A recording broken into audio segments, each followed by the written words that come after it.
Welcome to Module 1. In this module, we're going to talk about something many survivors struggle to explain to other people. Confusion.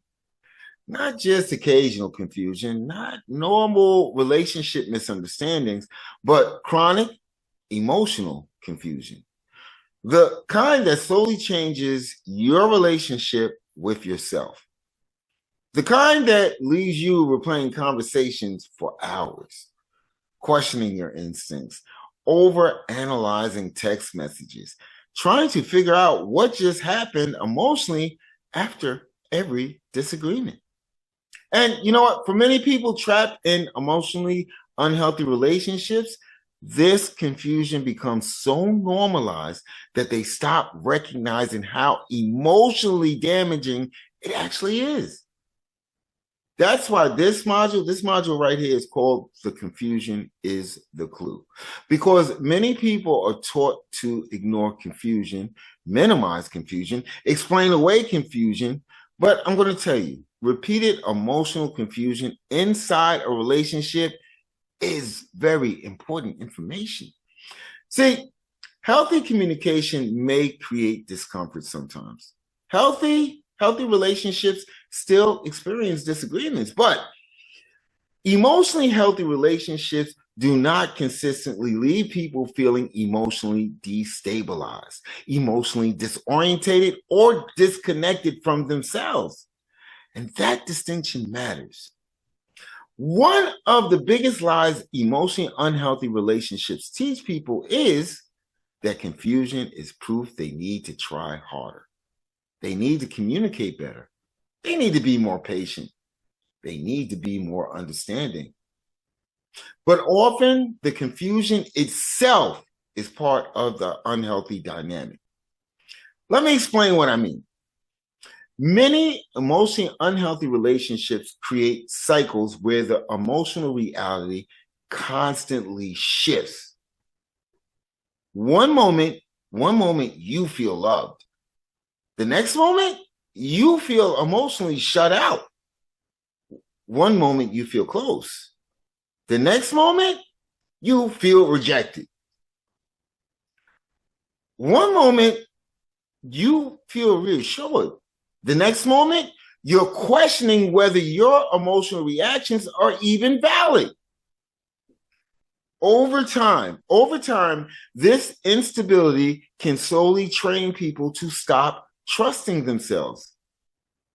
And once self-trust starts ending, people become easier to emotionally manipulate. Because now they begin looking outside themselves for emotional certainty.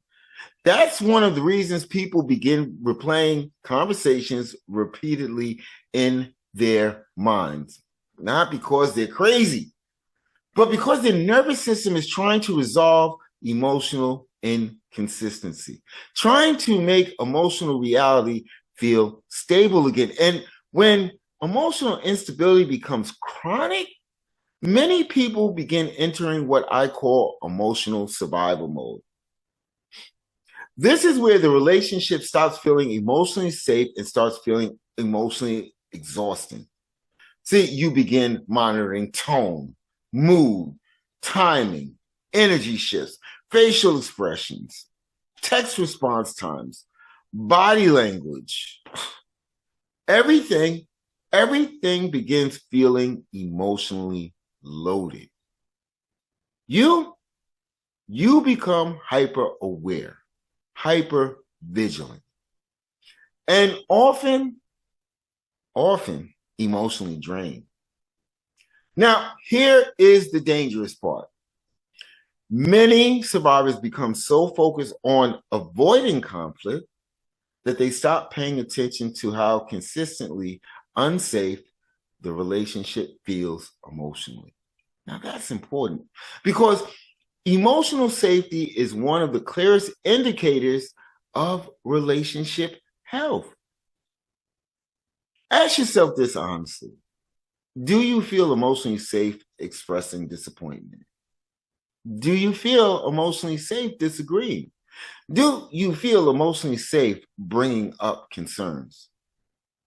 Or do you feel anxiety before difficult conversations even begin? Do you mentally rehearse conversations before having them? Do you fear emotional punishment afterward? Those patterns matter because healthy relationships do not require people to constantly abandon themselves emotionally in order to maintain stability. Now, let's talk about another important part of confusion. You already know, self-doubt. Many emotionally unhealthy relationships slowly train people to question their instincts, not always through obvious control.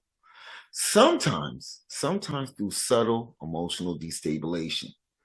For example, you bring up something that hurt you, and instead of resolution, the conversation somehow it turns into you defending your emotional reaction. Now suddenly you're explaining why you felt hurt instead of discussing the original behavior. That right there creates emotional confusion. Or or maybe every disagreement somehow becomes your fault. Or maybe your concerns are constantly minimized. You're overreacting. You're too sensitive. You always make problems bigger than what they are. Over time, these experiences can slowly disconnect people from emotional reality. And eventually people begin asking, maybe I am the problem. That's one of the most dangerous moments emotionally. Because once someone begins distrusting their instincts consistently, they often start rewriting reality in order to preserve attachment. And this is where many survivors become trapped. Not because they're weak, not because they're not intelligent, but because emotional inconsistency creates psychological instability over time. Especially when moments of confusion are mixed with affection, hope, reassurance, or emotional closeness. That's why emotionally unhealthy relationships can feel so addictive. Your nervous system, your nervous system literally starts chasing relief, not peace. And there is a difference. See, peace feels stable. Relief feels temporary. Peace creates grounding. Relief creates dependency. That distinction right there is huge. Now, let me say something important here. This module is not about convincing you that every difficult relationship is toxic, that every disagreement is not manipulation, that every communication issue is not narcissism. But repeated emotional confusion should never be ignored. Repeated emotional instability matters. Repeated self-doubt matters. And confusion after conflict, it matters. That's one of the reasons this decoder system focused so heavily on patterns instead of isolated moments. Because isolated moments can be emotionally misleading. Anyone can apologize occasionally. Anyone can create temporary emotional closeness. Anyone can promise change. But patterns reveal emotional reality. And many survivors stay emotionally trapped because they focus more on emotional promises than repeated behavior. Throughout this course, I want you to begin asking yourself a different question. Instead of what do they say they feel about me, ask, how do I consistently feel inside this relationship? That question changes everything. Do you feel safe? Do you feel grounded? Do you feel respected? Do you feel emotionally stable? Or do you feel anxious? Do you feel confused? Do you feel emotionally exhausted, hypervigilant, emotionally disconnected from yourself? Those answers matter, because healthy love should not feel like emotional survival. Now, another reason confusion becomes so powerful is because emotionally unhealthy relationships often create emotional contradictions. For example, someone may say they love you deeply while repeatedly invalidating your emotional experiences. Someone may say they care while consistently creating emotional instability. Someone may say they want communication while emotionally punishing honesty. That contradiction creates internal conflict, and internal conflict creates confusion.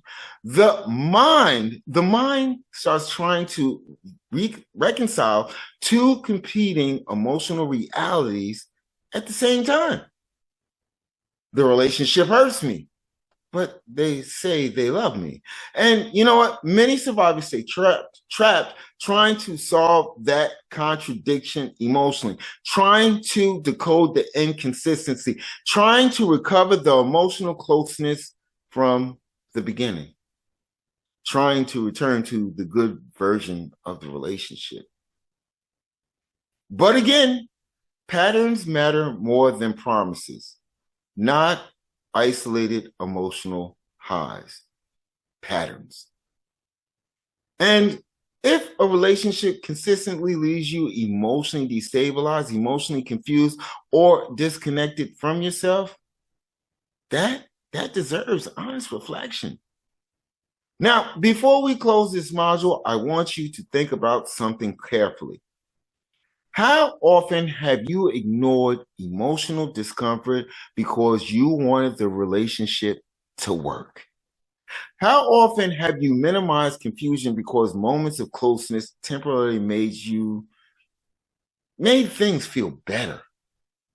How often have you explained away repeated instability because you were emotionally attached to potential?